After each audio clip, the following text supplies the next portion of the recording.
So I've got a question. How many of you, and I'm probably wasting my time when I ask this question, have ever had drama in your team? I'm stunned. Let me talk to you. What I want to say today is that most leaders are scared to deal with conflict. And yet what we have seen is most teams do not struggle in reaching their highest level of performance because of a lack of talent, because of a lack of strategic planning, because of a lack of experience. What we have found is the number one factor that can cause a team or a relationship in a business setting to dissipate is the inability to deal with conflict. And what I want to show you very briefly in this process is that you can actually begin to take a completely different mindset in regard to the role of conflict. I want to suggest to you that conflict that is handled well can become a leader's best friend.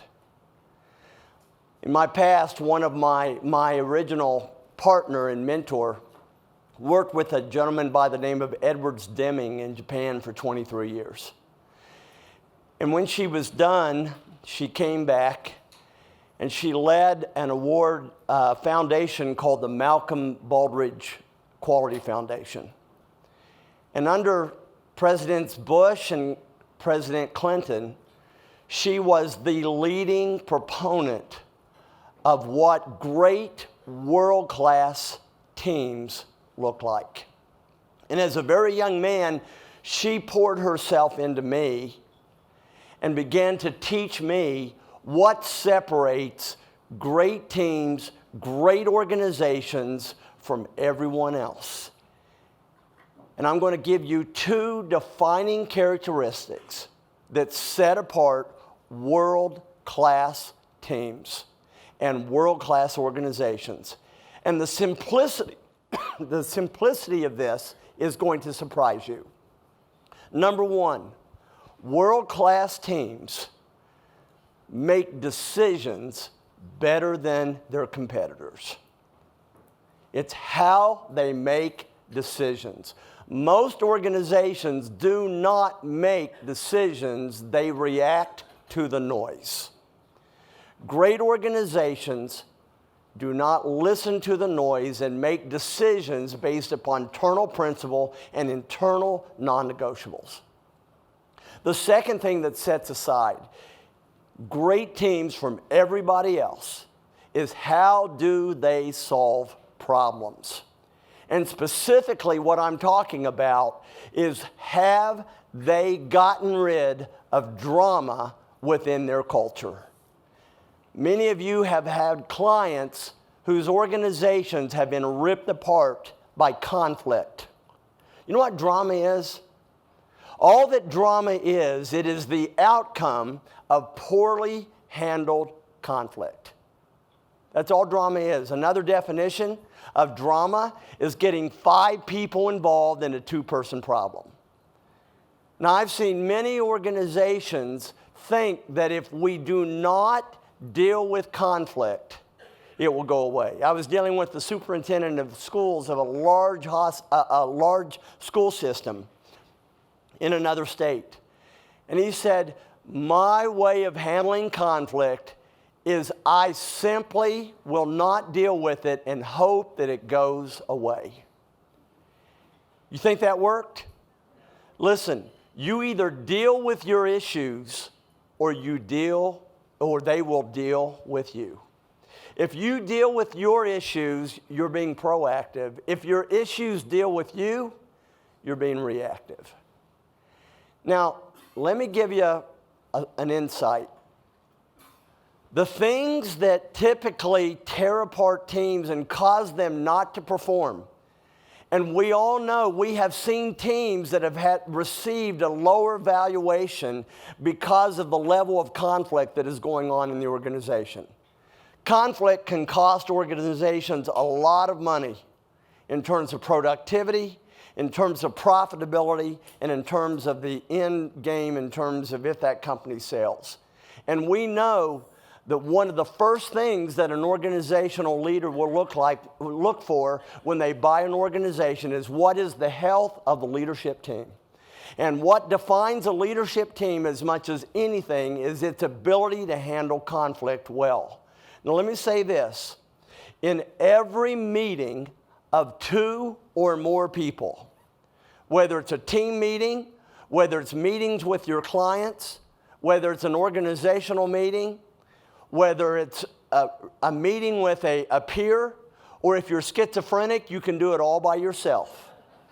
In every meeting, there are 2 agendas. The first agenda is what we call the over-the-table agenda. Today, the over-the-table agenda was, we are here for leadership development this morning. That's the reason why we are there together. It's the technical reason. But we know that there's also another agenda. And the more unhealthy a team is or an unhealthy a relationship is, that second agenda will be huge. It's not over the table, it's where? It's under the table. And whenever the under the table collides with the over the table, what always has the greatest power? The under the table every single time. The under the table is where your toxic employees live because they have not been confronted, they have not had boundaries set, and as a result, they have ruled the organization from under the table. By the way, if you have a toxic teammate that is doing under the table things that are going against the culture and the values of the organization and they're allowed to get away with it, I just want you to know the person who is leading the organization is not the person with the title. It is the person who is allowed to live freely under the table and set toxic agendas. And so what we know is this. World-class teams get rid of the under-the-table agenda. You know what an under-the-table agenda is? It's what everybody is thinking, but what? Not saying.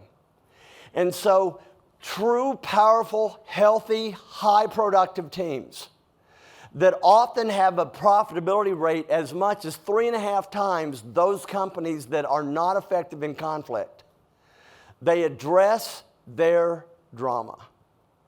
Now, what I want to talk, let me say this. I want to give you some pragmatic ways to handle conflict. You know why most of us struggle with conflict? I had a gentleman today approach me when he saw what I was going to talk about, and he says, I've got to tell you, I am absolutely scared to death of conflict. Remember how we talked about this morning about 2.7? Well, when I'm at 2.7, that means I'm a performance-based individual. And what that means is my sense of validity comes from how other people evaluate my performance. And when I am in that place, I cannot stand someone to be at odds with me. Because when they are at odds with me, they may be upset with me, and I can't be at peace with myself if that person is uncomfortable with me. And yet we see, and for that reason, most people want to stay away from conflict and pretend it doesn't exist. But I will tell you, I've seen many of an organization that's been torn apart because they will not address conflict. Now, let me talk about this. I think that I want to give you some hints, pragmatic hints, that help you when you're dealing with conflict. Number 1, engage in conflict leadership, not conflict management. Conflict management is you taking responsibility for how the other person is going to respond. And you think that somehow you have the power to influence the way they think, their emotional response. That is the act of playing God. Listen, you are not responsible in a conflict situation of how your information is received. You are not responsible in a conflict situation of how your information is received.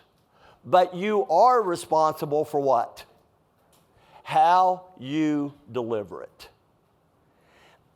Number two, so number one is quit owning the emotional response. Conflict leadership does not dance around the issue. It doesn't massage, it doesn't hold off some of the information because it's going to make the other person comfortable. Conflict leadership puts the issue squarely on the table. But the second thing is, conflict leadership masters impeccable communication. And what we mean by impeccable communication is putting the issue on the table directly, concisely, however, it is also kind. You are not ready to deliver information in a conflict situation if you are not able to be kind. Because if you're not, the other person begins to turn you off, you are not in a conflict resolution situation, you're talking to yourself. The third is this: gather your emotions and gain self-control to gain control. The person who has the greatest level of control in a conflict situation is going to gain control. How many of us have ever dealt with conflict when we were ticked off? How'd it go? We call that, I had one person say, well, I disagree with you. I had a conflict once and it went just fine. And I said, look, a broken clock is right at least twice a day. Just because it worked for you does not mean that is the best way. There's an art in being a leader. And one of the responsibilities when you are an artful leader is you have mastered and embraced conflict as your best friend. And one of the things that artful leaders do is they understand that when you're in a conflict situation, you are most likely talking to an adult that inside is a scared kid. And we've all had someone come to us and say, I need to talk to you. We need to have a conversation. And immediately what happens? The inner voices start taking off. Oh no, I'm in trouble. What did I do? Where's this going?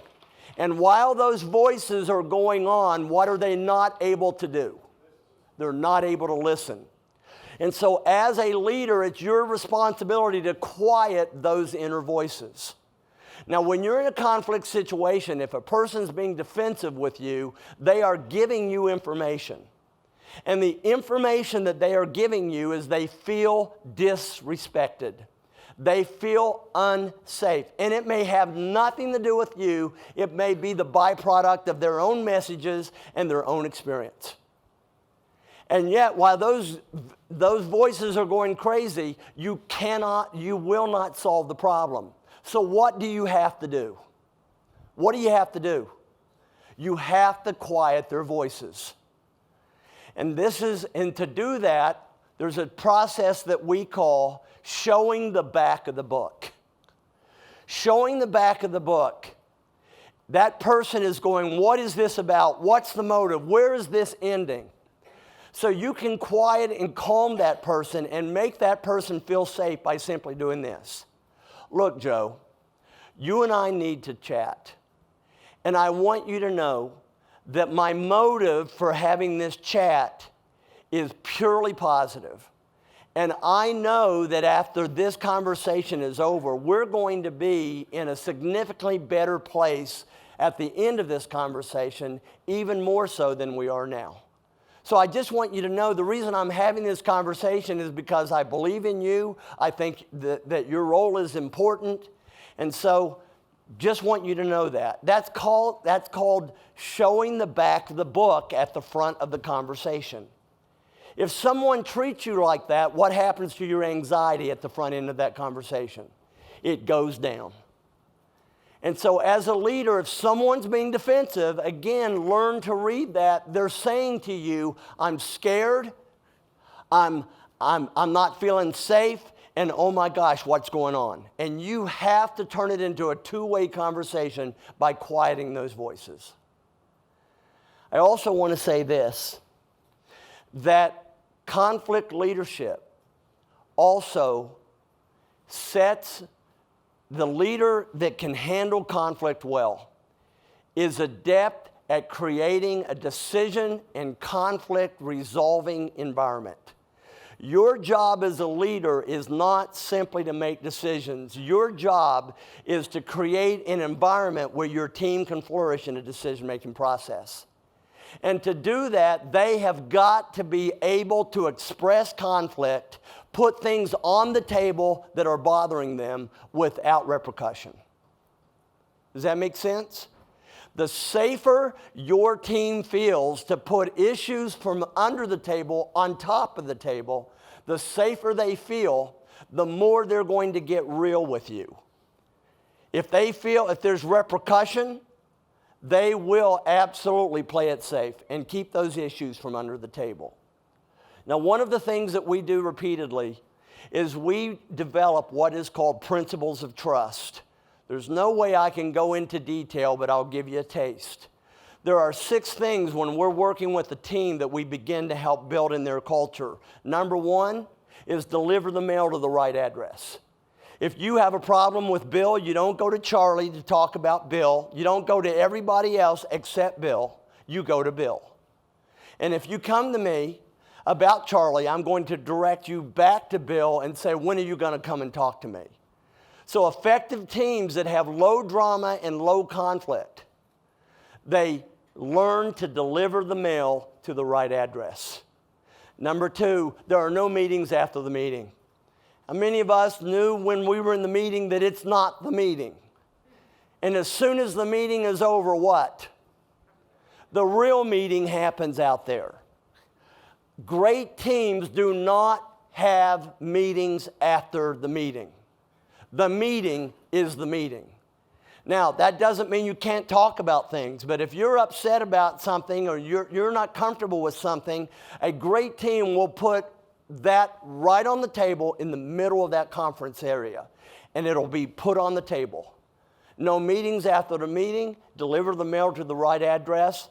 Another one is no repercussion for honesty. That if you dare to be honest, there will be no repercussion with my tone, with my voicemail, with my voice, my inflection. You can be safe. As long as, number 4, you deliver the information with respect and kindness. You can be direct, you can be respectful, you can be kind, and deal with conflict. You all, many of you operate from a position that conflict is negative. I want to suggest to you, turn conflict into your best friend. The research shows that conflict that is handled well develops higher trust than before the conflict ever took place. Use conflict as your best friend. Embrace it. Don't be afraid of it. Leaders learn to be comfortable with being uncomfortable, and I know you guys are up for the task. Thank you very much.